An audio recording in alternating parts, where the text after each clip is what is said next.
सो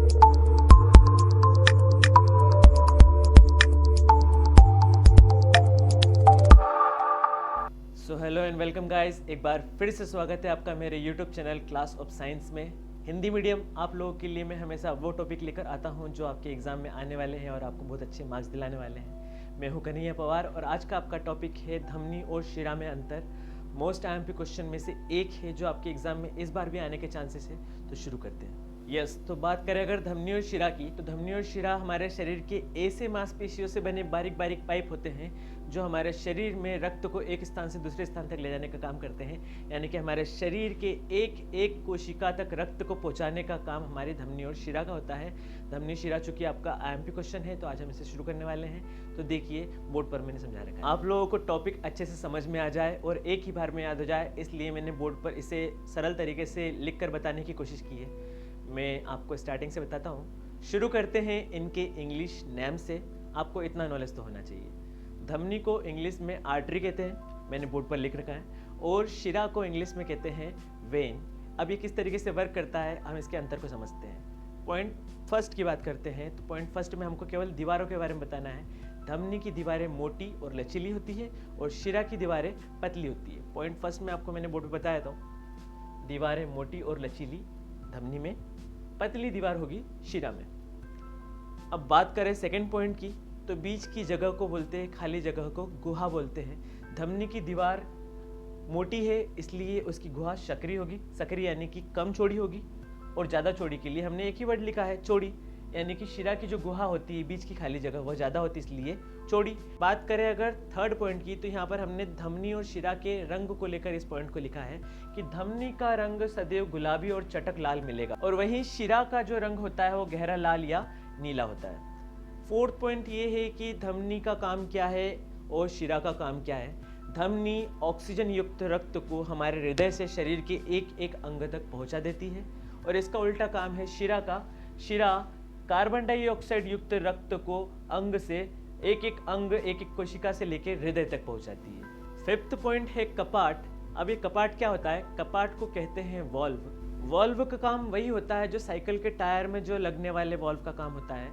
cycle के tyre में हवा भरने पर हवा भर तो जाती है लेकिन वापस बाहर नहीं निकलती, वैसा ही काम इसमें होता है कि धमनी में तो हमेशा ऑक्सीजन युक्त रक्त बहता है, तो ऑक्सीजन युक्त रक्त या तो हृदय से अंगों की तरफ आए या अंग से हृदय की तरफ आए, कोई फर्क नहीं पड़ता है। इसलिए धमनी में किसी भी प्रकार के वाल्व की जरूरत नहीं होती है, इसलिए धमनी में कपाट नहीं पाए जाते हैं। लिख रखा है मैंने, कपाट धमनी में नहीं पाए जाते हैं। लेकिन शिरा में कार्बन डाइऑक्साइड युक्त रक्त होता है। कार्बन डाइऑक्साइड युक्त रक्त हमारे लिए अशुद्ध और हानिकारक होता है, तो वह अंगों से हृदय की ओर जाते जाते फिर से न लौट जाए, इसलिए शिराओं में कपाट पाए जाते हैं। कपाट एक ऐसा गेट है जो रक्त की एक दिशा को बनाए रखता है, वापस उसे रिटर्न नहीं जाने देता है।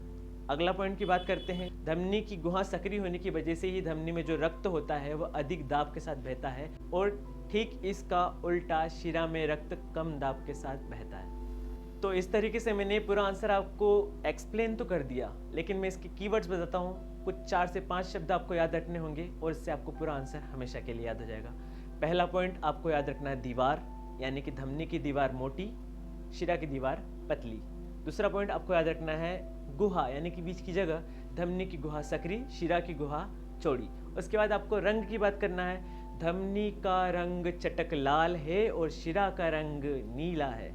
उसके बाद धमनी में कैसा रक्त बहता है? ऑक्सीजन युक्त। शिरा में कैसा रक्त बहता है? कार्बन डाइऑक्साइड युक्त।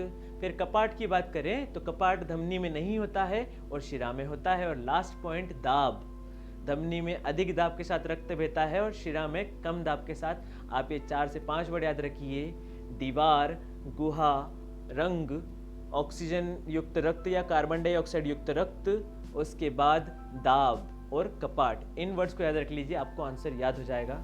अगर आपको आंसर याद हो गया तो बहुत अच्छी बात है, और नहीं भी हुआ है तो डरने की जरूरत नहीं है। वीडियो के लास्ट में मैंने अपने हाथों से लिखकर इस आंसर को लगा रखा है। आप लास्ट में वीडियो को रोकिए, उस आंसर को नोट डाउन कीजिए, और हाँ, इस आंसर को आप बोर्ड एग्जाम में लिख सकते हैं और मेरी गारंटी है आपको फुल मार्क्स मिलेंगे। और अब जो मैं बात आपको बताने जा रहा हूँ उससे आपको क्लियर हो जाएगा कि हम धमनी शिरा क्यों पढ़ते हैं, इसका क्या महत्व है हमारे शरीर में। आपको अब तक ये पता होगा कि हम जब सांस लेते हैं तो हवा अंदर फेफड़ों में जाती है, हम सांस छोड़ते तो हवा बाहर निकलती है और ये हमारा सांस लेने का तरीका है?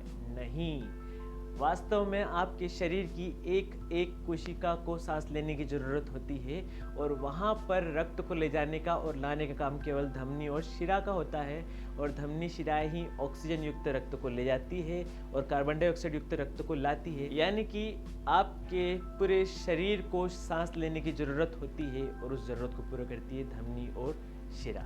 अब चलते हैं वीडियो के उस पार्ट की तरफ जिसमें मैं लास्ट वीडियो के कमेंट की बात करता हूँ। और लास्ट वीडियो में मुझे सबसे अच्छा कमेंट लगा है भावना पालीवाल जी का। ये लिखती है कि thank you sir for the useful topic. Thank you Bhavna आपका देखने के लिए वीडियो को अच्छे से, और आई होप आप इसी तरह हमसे जुड़े रहेंगे। और सभी देखने वालों से मेरा निवेदन है कि आप अच्छे से अच्छे कमेंट कीजिए। नेक्स्ट टाइम आपका कमेंट अगर मुझे अच्छा लगता है तो हम आपके कमेंट्स को आपके नाम के साथ बताएंगे। तब तक के लिए मिलते हैं नेक्स्ट टॉपिक के साथ। Thank you very much.